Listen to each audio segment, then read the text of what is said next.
यवतमाळ जिल्ह्यातील सोयाबीन उत्पादक शेतकऱ्यांसाठी एक अत्यंत महत्त्वाची आणि चिंताजनक बातमी समोर आली आहे। 6 फेब्रुवारी नाफेड मार्फत सोयाबीन खरेदीचा शेवटचा दिवस आहे। यामुळे शेतकऱ्यांमध्ये भीती पसरली आहे, कारण लाखो क्विंटल सोयाबीन घरातच पडून आहे। यवतमाळ जिल्ह्यातील शेतकऱ्यांना मुदत वाढ मिळण्याची आशा होती, मात्र प्रत्यक्षात अद्यापही या संदर्भात कुठलीही स्पष्टता आलेली नाही।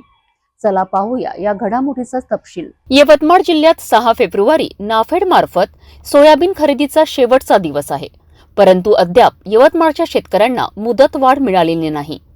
राज्याचे पणन मंत्री जयकुमार रावल यांनी प्रसार माध्यमांना सांगितले की 6 फेब्रुवारी नंतरही नाफेड मार्फत सोयाबीन खरेदी सुरू राहणार आहे।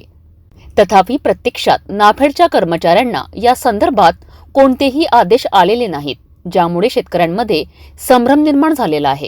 इथं नाही का तुम्हाला सांगतो, नंबर लावायला लागले 4-4, 5-5 दिवस वाहनं खाली होईने झाले। कास्तकाराला 5-5, 6-6 दिवसाची वाहनवाल्याची फुटी द्यायला पुरवणं झाली। कास्तकार कसं आहे माहिती आहे का, पहिलं ते गळाटलेला आहे आणि त्यानं 5 दिवस वाहनवाल्याचे 1,500 रुपये फुटी आणि 4,000 रुपये भाडं हे गाडीवाल्याचं आहे साहेब। त्याच्यामुळं 5 दिवस आम्ही इथं कास्तकार थांबू शकत नाही, त्याच्यामुळे इथं नंबर लागणं झाले। त्याच्यामुळे आमचे घरातच सोयाबीन आणखी नाही हात। आम्हाला तारीख वाढून देण्यासाठी शासनाला आम्ही कळकळीची विनंती करतो की बा आम्हाला आणखी तारीख वाढून द्या।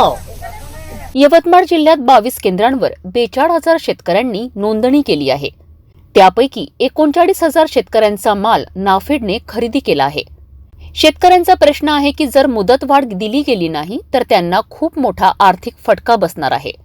अनेक शेतकऱ्यांच्या घरात मोठ्या प्रमाणावर सोयाबीन पडून आहेत आणि अद्याप त्यांची खरेदी होऊ शकलेली नाही।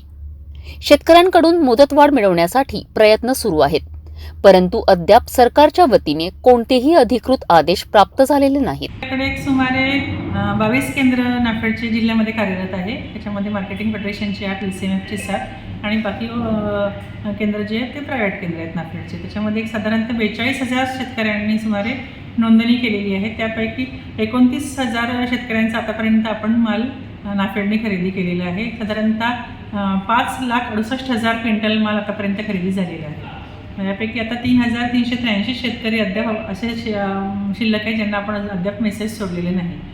आज 6 तारीख आहे, शेवटचा दिवस आहे। पूर्ण सोयाबीनची खरेदी आपली कंप्लीट करण्यावरच आपला भर असणार आहे। त्याच्यामध्ये मुदतवाढीची अजून शासनाकडून कुठल्याही प्रकारचे आदेश नाही। यवतमाळ जिल्ह्यातील शेतकऱ्यांना नाफेड मार्फत खरेदी संदर्भात मुदतवाढ मिळवण्याची मोठी आशा आहे, तरीही अद्याप या मुदतवाढीच्या बाबतीत कुठलीही स्पष्टता आलेली नाही। आता सरकारने लवकरच यावर निर्णय घेतला पाहिजे। सोयाबीन उत्पादक शेतकऱ्यांना दिलासा मिळावा अशी आशा व्यक्त केली जात आहे।